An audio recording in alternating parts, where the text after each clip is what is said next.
Bismillahirrahmanirrahim. Innal hamdalillah nahmaduhu wa nasta'inuhu wa nastaghfiruh wa na'udzu billahi min shururi anfusina wa min sayyiati a'malina. Man yahdihillahu fala mudilla lahu wa man yudlil fala hadiya lahu. Wa asyhadu an la ilaha illallah wahdahu la syarika lahu wa asyhadu anna Muhammadan abduhu wa rasuluh. Allahumma salli wa sallim wa barik ala Muhammadin wa ala alihi wa ashabihi wa man ihtada bihadihi wastanna bisunnatihi ila yaumiddin, amma ba'd. Alhamdulillah, jamaah salat maghrib Masjid As-Sunnah yang dirahmati oleh Allah Subhanahu wa taala, kembali kita mengkaji kitab Ar-Rahiq Al-Makhtum yang disusun oleh Syekh Shafi'i Rahman Al-Mubarakfuri berkenaan dengan sirah nabawiyah, yang pembahasan kita masih berkenaan dengan keadaan masyarakat Arab jahiliyah sebelum risalah kenabian Nabi Muhammad sallallahu alaihi wasallam disampaikan. Di pertemuan-pertemuan sebelumnya kita telah melihat cuplikan bagaimana kondisi buruk dari masyarakat Arab, dari sisi ekonominya, kemudian dari sisi sosialnya, dari sisi politiknya. Bahkan sebelumnya kita telah melihat bagaimana keyakinan dan kepercayaan masyarakat Arab jahiliyah sebelum datangnya Nabi Muhammad SAW. Kita lihat ada banyak kerusakan di berbagai lini. Keserakahan itu merajalela, penindasan yang kuat menindas yang lemah itu juga demikian. Nah, terakhir Syekh Shafi'i Rahman Al-Mubarakfuri di sini hendak memberikan kita cuplikan mengenai sisi positifnya dari masyarakat Arab jahiliyah. Jadi bersamaan dengan sifat-sifat buruk, karakter dan perangai yang tercela yang ada pada diri masyarakat Arab jahiliyah, masyarakat Arab jahiliyah tidak sepenuhnya buruk gitu loh. Ada kebaikan-kebaikan yang masih tersisa yang menjadi karakter positif dari masyarakat Arab. Apa-apa saja itu, mari kita simak penuturan Syekh Shafi'i Rahman Al-Mubarakfuri berikut ini. Beliau mengatakan, la nungkir, kita tidak mengingkari, anna ahlal jahiliyati kanat fihim danaya wa radha'il, bahwasanya masyarakat Arab jahiliyah di tengah-tengah mereka ini ada sisi-sisi danaya. Danaya itu jamak dari dani'atun dani'atani danaya. Dani'ah itu sesuatu yang rendah, tercela, hina gitu. Radha'il razilatun, yaitu suatu kehinaan. Wa umurun yungkiruha al-aqlus salim, perkara-perkara lainnya yang diingkari oleh akal sehat. Jadi kelakuan mereka, karakter mereka, perilaku mereka, kemarin ketika kita lihat secara umum akal sehat itu mengingkarinya. Wa ya'baha al-wujnan, kemudian tabiat kita, naluri kita sebagai manusia itu menolak hal tersebut. Kelakuan mereka mengubur anak wanita hidup-hidup dan lain sebagainya, itu kita ingkari, itu dalam sisi kemanusiaan kita yang ada pada diri kita. Walakin kanat fihim minal akhlaqil fadilah al-mahmudah, namun demikian mereka itu juga memiliki akhlak yang utama, akhlak yang mulia. Ma yurawwi'ul insan, yang membuat orang-orang itu terkagum kepadanya. Wa yufdha bihi ila ad-dahsyati wal 'ujab, bahkan kita nanti terheran-heran dan mengagumi sisi positif dari apa? Dari akhlak dan karakter masyarakat Arab tersebut. Famintil kal akhlak. Nah, di antara akhlak-akhlak tersebut adalah yang pertama beliau sebutkan al-karam. Kedermawanan ini sudah menjadi karakteristik masyarakat Arab sejak dahulu, jauh sebelum Nabi Muhammad menyampaikan risalah kenabiannya. Sudah menjadi perangai masyarakat Arab secara umum. Wa kanu yatabarawna, mereka itu berlomba-lomba. Fi dzalika, dalam hal ini, yaitu dalam hal kedermawanan. Wa yaftakhiruna bihi, dan membanggakan ciri khas dari perangai mereka yang dermawan ini. Waqad istanfadu fihi nisfa asy'arihim. Istanfada yastanfidu dari kata nafida, yanfad, nafida itu kan habis. Istanfada itu menghabiskan. Nisfa asy'arihim, hampir separuh dari syair mereka itu dihabiskan untuk menggambarkan kedermawanan yang ada pada tradisi masyarakat mereka. Jadi ketika mereka itu bersyair, lebih sering tema-temanya itu menggambarkan tentang kedermawanan mereka gitu. Baina mumtadihin bihi wa muthnin ala ghairihi. Entah syair-syair tersebut itu memuji kedermawanan tersebut atau memuji orang lain yang memiliki sifat dermawan tersebut. Kana rajul ya'tihi dhaif, di antaranya sebagai contoh kedermawanan mereka itu, ketika seseorang itu dikunjungi seorang tamu. Kana rajul ya'tihi dhaifu fi syiddatil bardi wal ju', dalam kondisi cuaca yang sangat dingin, syiddatil bardi wal ju', dan musim dingin itu adalah musim laparnya di Jazirah Arab. Kenapa? Karena panennya masyarakat Arab itu di musim panas gitu. Kurma itu matang karena angin panas. Allah jadikan sebab di antara hal yang mematangkan kurma itu berhembusnya angin di musim panas. Nah, pada saat angin itu sudah kencang-kencangnya di musim panas, disitulah kurma itu sampai pada puncak kematangannya dan siap untuk dipetik. Mereka memanennya di musim panas. Nah, ketika memasuki musim dingin, puncak tersebut kurma tidak berbuah dan tidak matang. Sehingga pada umumnya di musim dingin itu mereka menyimpan persediaan makan. Kalau persediaan makanan itu habis, ya mereka harus menahan lapar dan bertahan di musim tersebut. Nah, maka pada saat musim dingin yang sangat dan kelaparan, walaysa indahu minal mal, masyarakat Arab pada saat itu tidak ada harta sama sekali, illa naqatuhu, kecuali dia, ini orang ini yang diceritakan oleh Syekh Shafii Rahman Al-Mubarakfuri, ketika mereka ini dalam kondisi yang kelaparan dan kedinginan ini, yang tidak memiliki harta kecuali seekor unta satu-satunya yang dimilikinya, allati hiya hayatuhu wa hayatu usratih, yang mana unta tersebut adalah penopang kehidupan diri dan keluarganya. Nah, penopang kehidupan diri dan keluarganya biasanya untanya itu sebagai tunggangan mereka untuk mengantar, sebagai alat transportasi mereka mengantar barang dagangan ke pasar tiap hari. Jadi ibarat kata kalau kita hari ini teman-teman yang mungkin berprofesi sebagai pengantar makanan, kurir, itu kan penopang hidupnya kan sepeda motornya, kendaraannya itu. Kalau itu diberikan, maka penopang hidupnya itu ya hilang, dan dia harus mencari penopang hidup yang lain. Nah, demikian pula keberadaan unta ini ketika menjadi penopang hidup diri dan keluarganya ini. Fata'khudhuhu huzzatal karam, tapi hati mereka itu digerakkan dengan sangat dahsyat. Huzzah itu kalau kita terjemahkan itu sesuatu yang berguncang keras gitu. Dalam posisi yang lapar dan harta yang dimilikinya hanya satu-satunya, yaitu seekor unta yang jadi penopang hidupnya itu. Selain sebagai alat transportasi, susunya itu bisa diambil untuk mereka bertahan dari rasa lapar itu kan. Dia meminum susunya. Ketika tamu datang, gak ada yang bisa disuguhkan gitu. Refleksi sesuatu yang refleks dari dalam dirinya itu mengguncang, saya harus memberi kepada tamu ini. Merupakan satu kebanggaan bagi masyarakat Arab untuk menjamu tamu gitu.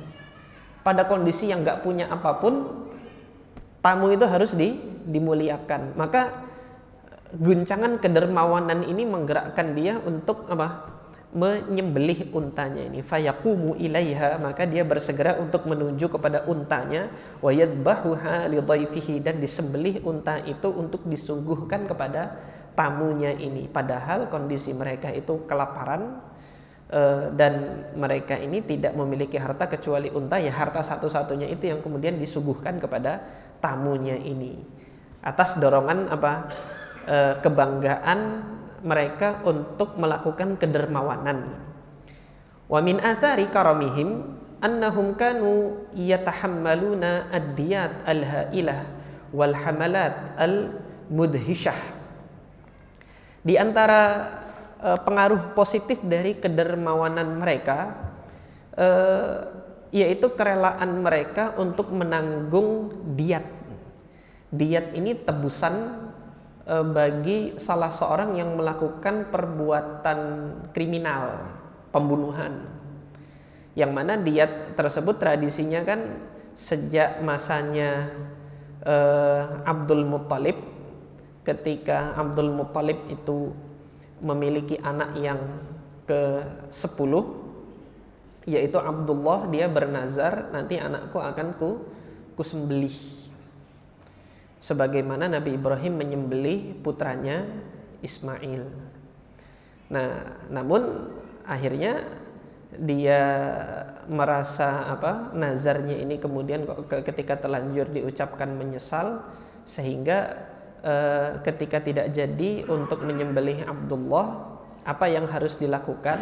Maka disarankan kepada beliau untuk diundi di Qur'ah antara 10 unta dengan putranya Abdullah itu. Ketika diundi yang keluar nama Abdullah terus. Ketika keluar nama Abdullah diundi lagi masih nama Abdullah, maka lipatkan 20, lipatkan 30 sampai pada kelipatan yang ke-100 baru keluar nama unta. Disitulah kemudian masyarakat Arab itu untuk menebus satu nyawa itu dihargai dengan 100 ekor unta. Nah, membayar 100 ekor unta ini untuk satu tindakan pembunuhan ini kan suatu hal yang sulit. Ya, antum bayangin aja 1 ekor unta harganya berapa itu? Kalau kita di sini 1 ekor sapi itu yang layak untuk disembelih sudah 30 juta, ya unta itu sekira 40 atau 50 juta gitu. 100 unta berapa gitu? Maka 5 miliar harganya satu nyawa ini kalau mau dirupiahkan untuk membayar tebusan tersebut. Nah, masyarakat Arab itu rela untuk menanggung beban pembayaran diat ini meskipun besarnya demikian ini karena salah satunya dorongan untuk dermawan ini. Kedermawanan mereka ini juga didorong oleh simpati mereka dan fanatisme mereka terhadap sesama qabilah. Jadi ketika ada satu anggota qabilah mereka itu melakukan tindakan kriminal pembunuhan, membunuh anggota qabilah yang lain, mereka itu siap segera untuk menanggung pembayaran diatnya bagi keluarga korban yang dibunuh itu tadi. Nah, ini diantara pengaruh positif dari kedermawanannya ini. Wa yakufuna bidzalika safkat dima, dengan pembayaran diat ini mereka bisa mencegah terjadinya pertumpahan darah perang antar qabilah. Wadiya'il insan, dan hilangnya nyawa manusia selanjutnya, karena pembunuhan ini kan mewariskan pembunuhan selanjutnya. Ketika seorang terbunuh, boleh jadi nanti keluarganya menyimpan dendam, disampaikan kepada anaknya gitu kan. Nanti bapakmu tuh yang bunuh ini nak gitu kan. Kamu ingati ya muka orangnya itu ya. Setelah dewasa nanti dia tuntut balas atas kematiannya, dan terjadi terus. Nah, untuk mencegah hal tersebut maka dilakukanlah pembayaran diat ini, dan mereka lebih rela untuk keluar harta banyak gitu kan, karena motivasi kedermawanan mereka ini daripada kemudian harus menumpahkan darah. Wa yamtadihuna biha muftakhirina ala ghairihim minar ru'asa'i wassadat. Di sini mereka berbangga diri dan saling membanggakan qabilahnya. Ini menunjukkan, ini loh kami lebih dermawan daripada qabilah yang ini. Mereka saing-saingan untuk dermawan. Kalau ada qabilah ini menjamu tamu seperti ini, qabilah yang sana nanti nggak mau kalah juga, kita bisa membuat jamuan terhadap tamu yang seperti itu. Nah, ini yang menjadi sisi positif dari masyarakat Arab. Tapi kedermawanannya ini juga mendorong mereka untuk melakukan hal-hal yang negatif. Di antara hasil dari sifat kedermawanannya ini, kedermawanannya mereka ini sampai kepada taraf pemborosan gitu loh. Dermawan itu kan rela mengeluarkan harta untuk sesuatu. Nah, sesuatu tersebut kalau dia menjamu tamu, dia rela mengeluarkan hartanya untuk menjamu tamu, ini kan positif. Nanti rela mengeluarkan harta untuk mabuk-mabukan. Jadi ketika mereka mengeluarkan harta untuk mabuk-mabukan, anggapan mereka ini adalah infak. Infak untuk meminum khamr. Wa kana min nataiji karamihim annahum kanu yatamaddahuna atau yamtadihuna bisyurbi al-khumur. Mereka itu sangat memuji kebiasaan mereka untuk meminum khamr. Jadi infak, duit yang dikeluarkan untuk beli khamr untuk mereka minum sampai mabuk-mabukan, itu mereka anggap sebagai bentuk kedermawanan. Artinya dermawan terhadap dirinya sendiri untuk membuat dirinya itu bersenang-senang dengan mabuk-mabukan. Memanjakan diri dengan dengan mengeluarkan harta yang menjadikan dirinya itu bermabuk-mabukan. La li'annaha mufakhirah fi dzatiha, bukan karena kebanggaan minum khamrnya itu, tidak, bal li'annaha sabilun min subulil karam, akan tetapi menginfakkan harta itu untuk minum khamr ini adalah salah satu dari cara mereka itu menunjukkan kedermawanan mereka. Wa mimma yashulu as-sarafa 'ala nafsi, yang menjadikan diri mereka ini sampai pada tindakan pemborosan. Jadi bentuk pemborosan itu dalam pandangan masyarakat Arab adalah kedermawanan, karena dermawan itu rela mengeluarkan harta. Ya, sampai jor-joran mengeluarkan kayak gitu, ini disebut dermawan juga dalam pandangan mereka. Wali ajli dzalika kanu yusammuna syajaral inab bil karam. Oleh karena sebab ini mereka menamakan pohon anggur itu dengan nama karom. Karom itu kan dermawan. Jadi pohon anggur itu mereka beri nama karom. Wa khamruhu, kemudian khamr yang merupakan perasan dari buah anggur yang kemudian difermentasi menjadi tuak, itu mereka sebut dengan bintul karom, putrinya karom. Buahnya itu inab, anggur. Nah, nanti minuman memabukkannya itu mereka sebut bintul karom, anaknya pohon anggur, anak perempuannya pohon anggur. Wa idza nadarta ila dawawini asy'aril jahiliyati tajid dzalika baban min abwabil madih wal fakhri. Jika Anda melihat dawawinus syi'r itu lembaran-lembaran yang menghimpun syair-syair mereka di masa jahiliyah, tajid dzalika baban min abwabil madih wal fakhri, Anda akan mendapati banyak lembaran, banyak bab tentang yang berisi pujian dan kebanggaan untuk perilaku kedermawanan ini. Di antaranya di sini yang dikutip oleh Syekh Shafiyur Rahman Al-Mubarakfuri adalah syairnya Antarah Al-Absi. Yaqulu Antarah ibn Shaddad Al-Absi fi mu'allaqatihi. Jadi di dalam syairnya beliau mengatakan, walaqad syaribtu minal mudamati ba'dama rakada al-hawajiru bil masyufil mu'allam. Telah aku minum minal mudamah itu khamr, arak atau tuak. Aku telah meminum tuak ba'dama rakada al-hawajiru, setelah hajirah itu puncak terik matahari, itu namanya hajirah. Al-hawajiru jamaknya, jadi bentuk jamaknya. Setelah puncak teriknya matahari itu rokada, cenderung meneduh. Ketika terik panasnya siang itu sudah teduh, aku minum arak ini. bil masyufi al muallam, dengan perhiasan yang tertandai, bizujajati safra'a dzata usratin, yang ditandai dengan gelas-gelas kaca berwarna kuning, dzata usratin qurinat bi azhari bisyamali mufaddam, yang gelas kuning tersebut terhiasi dengan hiasan bunga-bunga, warna-warni bunga yang mufaddam. Mufaddam itu tercelup dalam warna-warna sebagaimana warna-warni di padang bunga. Faida, jadi minumnya khamr, gelasnya ini warna kuning, ada hiasan gambar bunga, itu digambarkan dalam syairnya. Dia bangga tuh minum khamr begitu tuh. Fa idza syaribtu fa innani mustahliku mali. Ketika saya meminumnya, saya ini rela untuk membinasakan harta, artinya menghabiskan hartaku ini. Nggak ada artinya hartaku ini untuk tujuan mabukku ini gitu loh. Wa irdi wafirun lam yukallam, dan kehormatanku yang tinggi ini terabaikan. Lam yukallam, lam yukallam itu kan tidak diajak berbicara.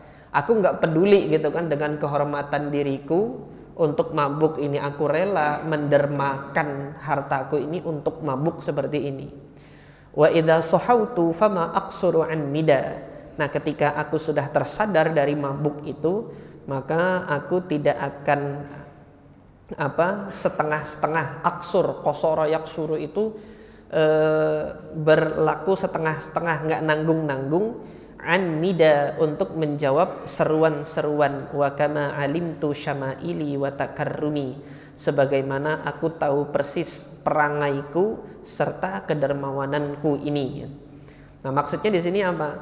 Pada saat aku sadar, aku tahu diriku ini adalah dermawan, begitu pula ketika aku mabuk, aku rela mabuk itu demi kedermawananku. Aku tunjukkan kedermawananku itu dengan menghabiskan hartaku itu untuk mabuk-mabukan ini. Nah, ini untayan kata-kata yang demikian ini, perilaku mabuk-mabukan yang buruk itu bisa menjadi indah dengan untayan syair. Jadi syair itu sebenarnya dalam tradisi masyarakat Arab itu dia punya pengaruh besar terhadap jiwa, untuk memberikan untuk mengajak seseorang kepada sesuatu yang digambarkan dalam syair tersebut. Sesuatu yang buruk ketika dia digambarkan dengan indah dalam suatu syair, orang-orang itu bisa terikut kepada ajakan di dalam syair ini. Jadi syair ini dia punya kekuatan besar untuk memberikan pukulan terhadap jiwa masyarakat Arab. Nah, Nabi Muhammad SAW dahulu kan ketika hijrah ke Madinah, orang-orang kafir Quraisy itu menyerang Nabi Muhammad dengan syair-syair hija. Syair hija itu syair hinaan. Nah, syair-syair itu membekas di hati Nabi SAW dan mempengaruhi aktivitas beliau kesehariannya. Nah, akhirnya Rasulullah SAW menanyakan kepada para sahabat siapa yang bisa menjawab syair-syair hinaan ini kepada mereka. Bangkitlah Hasan ibn Thabit radhiyallahu taala anhu. Aku wahai Rasulullah. Maka Rasulullah mengatakan kepada Hasan bin Thabit, ajib anni, jawablah untukku, kata Nabi. Ayyadakallahu biruhil kudus, Allah akan menguatkanmu dengan ruhul kudus. Artinya Hasan ibn Thabit radhiyallahu taala anhu ketika mengumandangkan syair-syairnya itu, malaikat Jibril itu membantu menguatkan jiwanya untuk bisa melontarkan untayan kata-kata syair hija, jawaban kepada syair hijanya orang-orang Quraisy yang menghina Nabi dari Mekkah itu. Jadi syair hija ini dalam tradisi masyarakat Arab ini adalah lawan dari syair madih. Nah, ini syair madih tadi yang kita baca ini. Madih ini pujian. Orang Arab memuji perilaku mereka yaitu dermawannya, dan sekaligus memuji perilaku perilaku minum khamrnya itu. Nah, nanti lawan dari syair madih ini namanya syair hija. Hija ini hinaan. Syair ini jamaah sekalian yang dirahmati oleh Allah Subhanahu wa taala, tidak dinyanyikan gitu loh. Sebagaimana disangkakan sebagian kalangan kemarin ketika ribut-ribut, Ustadz Adi Hidayat bilang Hasan bin Sabit itu pemusik di sisi Nabi. Enggak. Hasan bin Sabit itu penyair. Syair di masa Nabi kalau dia madih dan hija itu enggak dinyanyikan, enggak gitu loh. Tapi dikumandangkan. Nah, karena asal kata dari ansyada yunshidu insyadan itu bukan nasyid yang kita pahami sekarang ini. Kalau antum telusuri makna dari kata nasyid, nasyada yanshudu itu maknanya adalah irtifa'. Irtifa' itu tinggi, raf'u, rafa'a yarfa'u, apa yang diangkat, saut, suara. Nah, jadi ansyada yunshidu, jadi menasyidkan syair itu adalah mengangkat suara untuk mengumandangkan syair. Nah, kalau ini syairnya hinaan masa dinyanyiin sih? Syair hinaan itu jawaban tegas, ente hina, ana hina juga gitu loh. Nah, itu dilontarkan oleh siapa? Hasan bin Thabit di atas mimbarnya Nabi. Nabi SAW mempersilahkan untuk di atas mimbar kumandangkan syair balasan, syair hijab balasannya kepada mereka. Jadi enggak dinyanyikan gitu. Tidak dinyanyikan. Dan dalam perkembangan sejarahnya, syair di masa jahiliyah dan kemudian di masa Nabi ini yang lebih berkembang itu adalah syair taklidi. Nah, syair taklidi itu syair tradisional masyarakat Arab, itu dinasyidkan itu dikumandangkan, tidak dinyanyikan. Adapun syair yang dinyanyikan itu namanya syair ghina gitu. Syair ghina ini baru nanti dinyanyikan, entah dengan iringan alat musik maupun dengan tidak iringan alat musik. Mengalami perkembangannya dalam sejarahnya itu setelah nanti masanya kekhilafahan Umayyah. Karena kaum muslimin pada saat itu kan sudah tidak lagi disibukkan dengan jihad gitu kan. Mau ngapain, banyak waktu kosong, di situ kemudian main musik. Sejarahnya demikian untuk sejarah syair. Jadi di masa Nabi SAW sedikit sekali, bukan berarti tidak ada ya, ada syair-syair yang dinyanyikan bahkan dengan dengan iringan musik, dan musik yang digunakan untuk iringan itu adalah duf. Seperti disampaikan dalam hadis Jariyatan, ada dua gadis yang menabuh duf menyenandungkan syair-syair Bu'ath. Syair Bu'ath ini syair yang menceritakan hari pertempuran terakhir antara Aus dan Khazraj, dinamakan dengan hari Bu'ath. Ketika itu di kamarnya Ibunda Aisyah. Ketika menyenandungkan syair itu, Abu Bakar marah gitu kan. Mizmaru syayatin fi baiti Rasulillah gitu kan. Kok ada seruling setan ini di mana di rumahnya Rasulullah. Abu Bakar nggak tahu Rasulullah ada di balik selimut. Baru kemudian Rasulullah mengangkat selimut dengan mengatakan, da'huma ya Abu Bakar, biarkan keduanya ini. Tiap-tiap kaum itu punya id, punya hari gembiranya gitu. Biarkan mereka bergembira di hari Bu'ath ini karena pertempuran terakhir dan akhirnya berdamai antara Aus dan Khazraj. Biarkan mereka menyenandungkan syair tersebut. Ini salah satu contoh adanya syair yang disenandungkan. Jadi tidak bisa kita katakan setiap syair itu pasti dinyanyikan dan setiap penyair adalah pemusik. Ini nggak benar. Karena ada syair-syair yang dia dikumandangkan, diangkat, disuarakan dengan suara yang tinggi. Ini berkenaan dengan syair ini.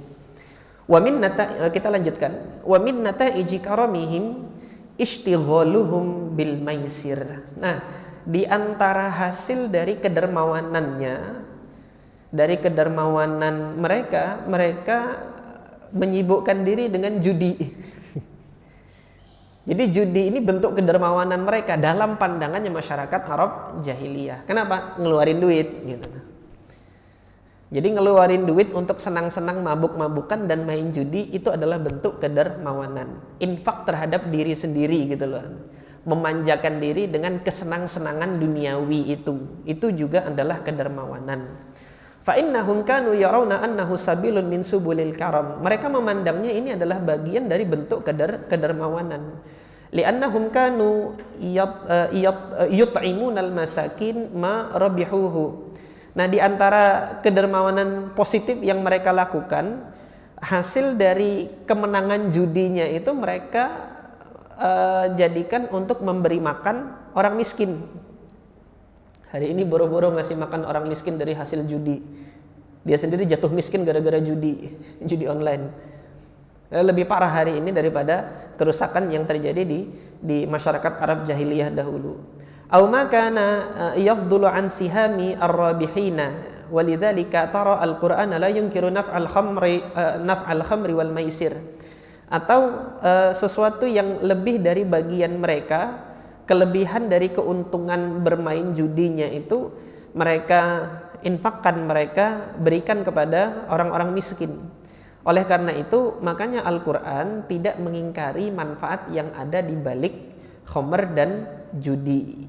Ketika Allah kalamkan wa itsmuhuma akbaru min naf'ihima, dosanya itu lebih besar daripada manfaatnya. Iya, ada manfaat, tapi dosanya lebih besar daripada manfaatnya. Itu di surah Al-Baqarah ayat 219. Wa min tilkal akhlaq al-fadilah. Kemudian ini akhlak yang kedua setelah kedermawanan adalah al-wafa bil ahdi. Al-wafa bil ahdi faqad kana al-ahdu indahum dainan yatamassakuna bih. Al-wafa bil ahdi itu memenuhi janji. Jadi pantang bagi orang Arab itu untuk mengingkari janji. Kalau sudah janji itu adalah utang, dan pantang bagi mereka untuk tidak bayar utang. Hari ini sebagian orang bahkan kebanyakan lari untuk bayar utang gitu loh, nggak mau tanggung jawab. Tapi orang Arab itu dia menjadi perangainya, kalau sudah janji itu utang dan harus ditunaikan. Malu semalu-malunya mereka kalau tidak bisa memenuhi janji. Wa yastahinuna fi sabilihi qatla auladihim. Bahkan mereka itu tidak segan-segan untuk memenuhi janji itu, kalau perlu sampai membunuh anak mereka sendiri rela mereka lakukan, asalkan janji tersebut terpenuhi untuk mereka lakukan. Wa takhribi diyarihim, bahkan kalau harus membakar rumah sekalipun untuk memenuhi janjinya mereka lakukan. Wa takfi fi ma'rifati dzalika qissatu Hani ibn Mas'ud Asy-Syaibani was Samau'al ibn Adiyah wa Hajib ibn Zurarata At-Tamimi. Ada 3 kisah yang dikutip oleh Syekh Sofia Rahman di sini, tetapi tidak disampaikan secara utuh. Ada 3 kisah yang menggambarkan tentang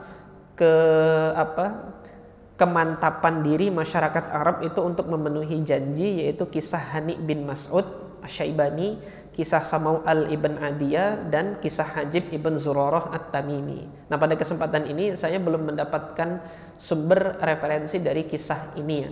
Insya Allah nanti di pertemuan yang akan datang saya coba akan cari referensi untuk 3 kisah ini. Kemudian akhlak masyarakat Arab yang selanjutnya yaitu izzatun nafsi, kemuliaan diri. Mereka menjaga kemuliaan diri, harga diri. Wa minha izzatun nafsi wal iba'an qabulil khasfi wad daimi. Kemudian menolak segala bentuk kehinaan dan perendahan derajat diri gitu. Wa kana min nataiji hadza faratus syaja'ah. Maka hasil dari karakter untuk menjaga harga diri ini adalah keberanian yang farad itu kalau diterjemahkan secara letterlek berlebih-lebihan gitu. Keberanian yang lebih ada pada diri mereka, wasyiddatil ghairah, dan kecemburuan yang luar biasa, wasur'atul infial, dan cepat untuk naik pitam. Jadi cepat emosi, cepat naik pitam, beraninya itu berlebihan. Nekatnya itu enggak ketulungan. Apalah ungkapannya seperti itu. Berani, nekatnya itu seberani-beraninya. Bahasa sekarang enggak ada obat gitu loh. Fakanu la yasma'una kalimatan yashummuna minha raihatadz dzulli wal hawan illa qamu ila sayfi was sinan. Mereka tidak mendengar suatu kalimat yang nadanya itu menghina kehormatan diri mereka, kecuali mereka jawab itu dengan pedang dan tombak. Jadi dengan ujung pedang dan ujung tombak mereka jawab itu. Ketika ada kalimat keluar ucapan dari seseorang menyerang kehormatan diri, merendahkan kehormatan diri mereka, maka jawaban mereka itu pedang yang terhunus. Wa atharu al-hurub al-awan, bahkan mereka rela untuk melakukan peperangan untuk membela harga diri tersebut. Wa kanu la yubaluna bi tadhiyati anfusihim fi hadzal sabil, mereka tidak mempedulikan pengorbanan jiwa untuk membela kehormatan diri ini. Dan ini sebagian masyarakat kita, sebagian suku bangsa kita ada yang punya ada yang punya moto-moto di dalam tradisi masyarakat mereka untuk membela harga diri ini. Saya lupa, sebagian suku ada yang punya istilah moto tersebut gitu kan, lebih baik gitu daripada gitu, tapi lupa saya ungkapan-ungkapan dari sebagian suku yang ada di bangsa kita, dan ini positif untuk membela harga diri. Nah, kemudian yang tidak positifnya adalah kalau sampai menumpahkan darah, itulah.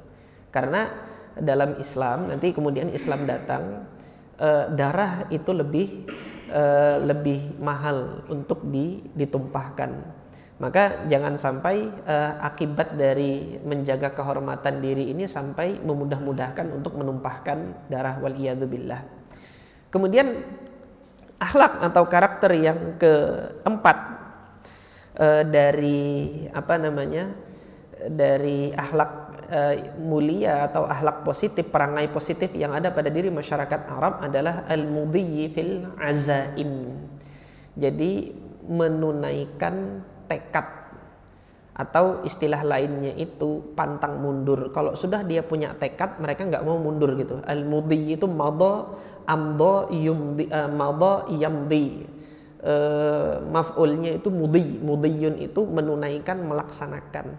Sudah punya tekad, harus dilaksanakan.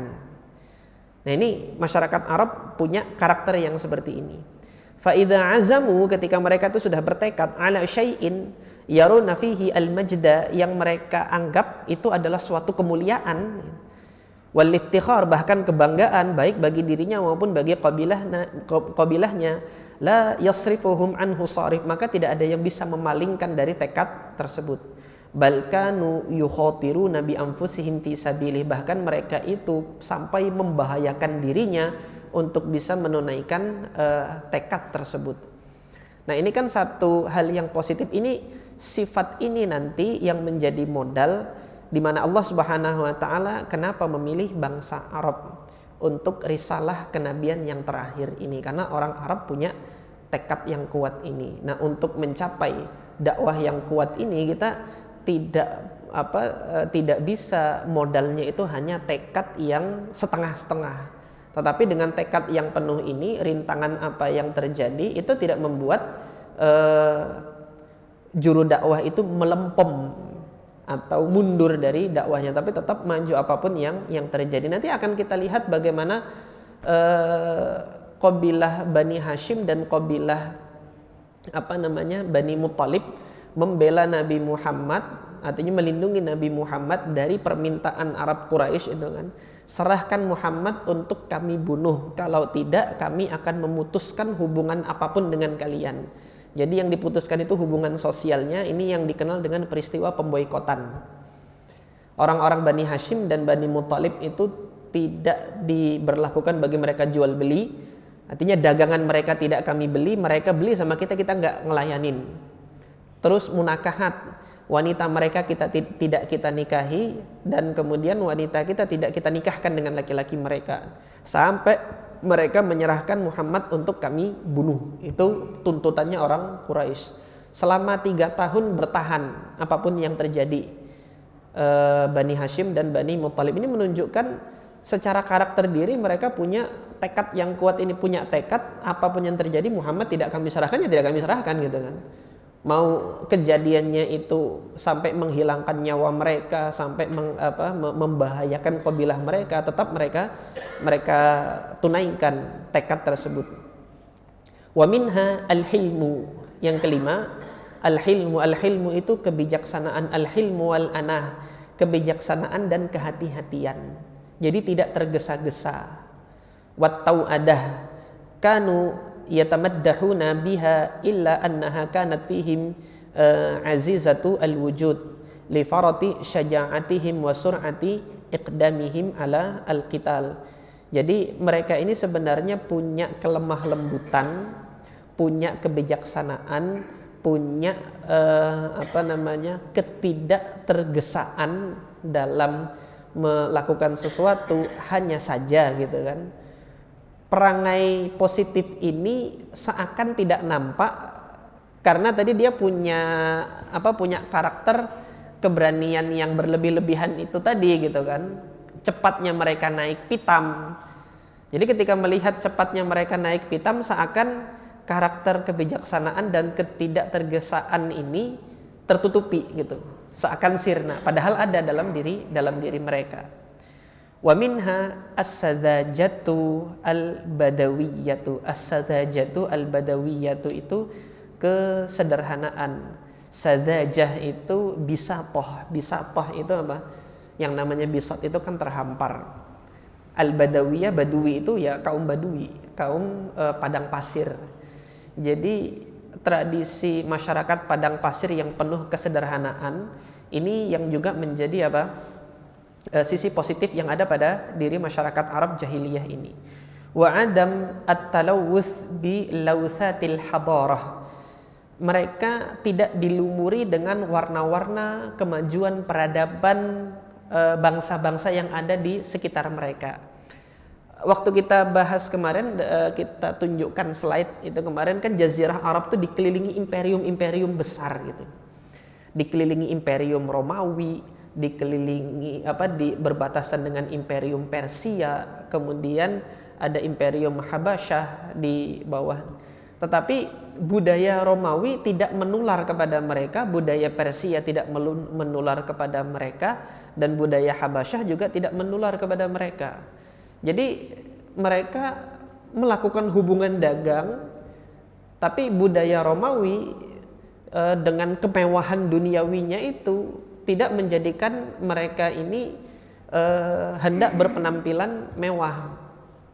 Nah, masyarakat kita sebagian, saya nggak mengatakan semuanya gitu kan, ada yang gaya hidupnya pokoknya penampilan gitu kan, entah isi dompet itu nggak nyampe, itu urusan nanti gitu kan, yang penting saya hendak dianggap banyak duit gitu, penampilan yang dia inginkan. Nah ini berkebalikan dengan kesederhanaan yang ada pada masyarakat Arab jahiliyah. Sebagian dari masyarakat ini ada yang rela ngutang untuk ganti-ganti iPhone versi berapa, setiap keluar nanti versi handphone yang ini harus ganti gitu loh, karena gaya hidup itu nomor satu. Entah nanti bisa ditebus dengan apa, itu nomor sekian. Nah ini ada sebagian yang demikian. Nah masyarakat Arab tidak terpengaruhi dengan gaya hidup yang seperti itu, untuk tampil mewah itu enggak. Justru mereka berbangga diri dengan kesederhanaan mereka ini. Saya masih ingat ucapannya Raja Faisal Ibn Abdul Aziz rahimahullahu ta'ala, ketika beliau itu memboikot Amerika dan Eropa untuk tidak menjual minyaknya kepada mereka, sampai mereka membebaskan Yerusalem, Al-Quds. Menteri luar negeri Amerika ketika itu kan membujuk Raja Faisal untuk menjual minyak mereka gitu kan, berapapun akan kami beli gitu. Berapapun akan kami beli gitu. Nah Raja Faisal mengatakan, kami, kakek moyang kami ini sudah mendidik kami ini dengan terbiasa makan hanya dari kambing-kambing perahan kami. Jadi kami itu memenuhi isi perut ini untuk menunda lapar itu cukup bagi kami memerah susu dari kambing ternak kami. Artinya kami nggak perlu duit dari Anda itu. Kalau misalnya duit itu harus membahayakan, harus menzolimi saudara-saudara kita yang ada di Palestina itu. Itu ucapan Raja Faisal. Ya udah, kalau Anda tidak mau menjual minyaknya kepada kami, tolong jual minyaknya kepada saya. Saya mau pulang nih ke Amerika, pesawat saya nggak ada minyaknya gitu. Ya kalau begitu, saya kepingin sholat 2 rakaat di Baitul Maqdis. Bisa nggak Amerika menentukan itu, mewujudkan itu kan? Nggak bisa kan? Menteri Kissinger nggak bisa memberikannya. Sudah, pulang sana kamu, mau apa minyak kamu setetes pun tidak akan saya berikan. Minyak kami nggak akan kami berikan. Ketegasan Raja Faisal rahimahullahu taala dahulu ketika membela saudara-saudara kita di Palestina dahuluan. Ya tidak lama berselang itu ya kemudian keponakannya membunuh beliau dengan banyak teori yang ada. Ini kan apakah ada pengaruh Amerika atau tidak di situ, Allah taala a'lam. Yang jelas faktanya ponakannya sendiri yang kemudian membunuh Raja Faisal. Setelah itu pemimpin Saudi nggak ada lagi yang berani lantang untuk menentang pendudukan Zionis di tanah Palestina itu. Nah, ini menunjukkan apa? Sampai kepada Raja Faisal itu masyarakat Arab itu masih punya kebanggaan untuk kesederhanaan hidup. Nah, maka ketika Nabi SAW memberitahu bahwasanya nanti masyarakat Arab yang semulanya itu penuh dengan kesederhanaan, al-urah, al-hufah, telanjang, nyeker, nggak pakai bajunya itu atasnya telanjang dada, terus kemudian kakinya nyeker, nggak ada alasnya, tiba-tiba punya gedung yang tinggi, itu sudah akhir zaman gitu kan. Itu tanda alamah bahwasanya akhir zaman ini akan dekat. Ketika Anda melihat al-urah al-alah ri'a asyai, penggembala kambing yang dahulu cukup dan berbangga dengan keadaannya ini, tiba-tiba yatatawwaluna fil bunyan, berlomba-lomba meninggikan bangunan. Nah, itu saatnya akhir zaman itu sudah dekat. Maka demikian yang bisa kita ambil dari beberapa akhlak positif masyarakat Arab jahiliyah sebelum Nabi SAW menyampaikan risalah kenabiannya ini. Ini saja yang bisa kita pelajari dalam kesempatan malam hari ini. Mudah-mudahan Allah Subhanahu wa taala memberkahi ilmu yang kita pelajari, dan Allah Subhanahu wa taala anugerahkan amal soleh bagi kita dan menjadikan hal tersebut sebagai timbangan hasanat kita di hari akhir nanti. Aku qouli hadza wa astaghfirullah li wa lakum. Subhanakallahumma rabbana wa bihamdika asyhadu an la ilaha illa anta astaghfiruka wa atubu ilaik. Assalamualaikum warahmatullahi wabarakatuh.